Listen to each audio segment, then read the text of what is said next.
ज्ञानपूर्वक. विद्यार्थीचे नाव दीपाली मनोज सोनवणे. प्रस्तावना.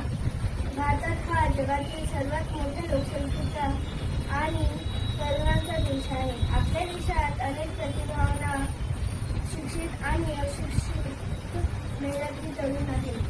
तरी सुद्धा रोजगार मिळवणे ही अजूनही एक मोठी समस्या आहे. अनेक तरुण शिकून सुद्धा बेरोजगार असतात. काहींना त्यांना शिक्षणाशी सुसंगत नोकरी मिळत नाही, तर काहींना स्थिर उत्पन्न मिळवण्याची संधी मिळत नाही. विकसित भारताचे स्वप्न साकार करण्यासाठी प्रत्येक नागरिकाला काम मिळणे आणि तो आर्थिकदृष्ट्या सक्षम होणे गरजेचे आहे. रोजगार म्हणजे काय? रोजगार म्हणजे एखाद्या व्यक्तीने आपले ज्ञान, कौशल्य आणि वेळ वापरून काही आर्थिक उत्पन्न मिळवणे. साध्या भाषेत सांगायचं झालं तर आपल्या आणि आपल्या कुटुंबाला चालवण्यासाठी केलेले काम म्हणजे रोजगार.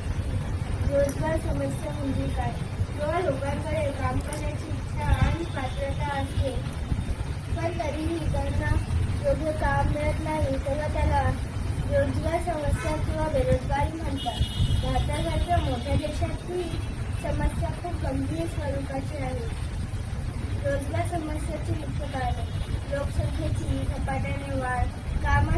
कामाच्या सुविधेच्या लोकसंख्या वेगाने वाढत आहे, त्यामुळे अनेक लोकांना नोकरी मिळत नाही. दुसरं, औद्योगिकीकरणाचा अभाव. ग्रामीण आणि लहान शहरांमध्ये कारखान्यासारख्या औद्योगिक धंदे कमी असल्याने तिथे रोजगार निर्मिती. तिसरं, शिक्षणात कौशल्याचा अभाव. आपल्या शिक्षणात पुस्तकातील ज्ञान जास्त आणि व्यावहारिक कौशल्ये कमी आहे, त्यामुळे विद्यार्थी कामासाठी नसतात. चौथं, तंत्रज्ञानाचा वापर. अनेक कामे आता यंत्रे आणि संगणकाद्वारे केली जातात, त्यामुळे मानवी श्रमाची गरज कमी होते. पाचवं, ग्रामीण भागात मर्यादित संधी. शेती व्यतिरिक्त रोजगाराचे पर्याय ग्रामीण भागात कमी आहेत, त्यामुळे लोक शहरांकडे स्थलांतर करतात. सहावं, सरकारी योजनांची अंमलबजावणी नियुक्त होणे. अनेक रोजगार योजना सुरू झाल्या असल्या तरी त्या योग्य प्रकारे पोहोचत नाहीत. रोजगार समस्येचे परिणाम. पहिलं, गरिबी वाढते. काम नसल्याने लोकांचे उत्पन्न कमी होते आणि गरिबी वाढते. दुसरं, सामाजिक असंतोष. बेरोजगारीमुळे तरुणांमध्ये निराशा, असंतोष आणि गुन्हेगारी वाढते. तिसरं, मेंदू पलायन.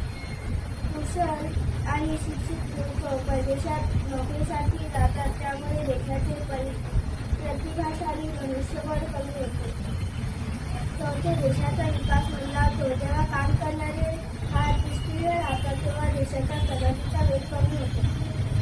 पाचवं, कौटुंबिक समस्या वाढतात. बेरोजगारीमुळे आर्थिक ताण येतो आणि कुटुंबात वादविवाद वाढतात. रोजगार समस्येवरील उपयोगिता. पहिला, कौशल्य विकास आणि शिक्षण.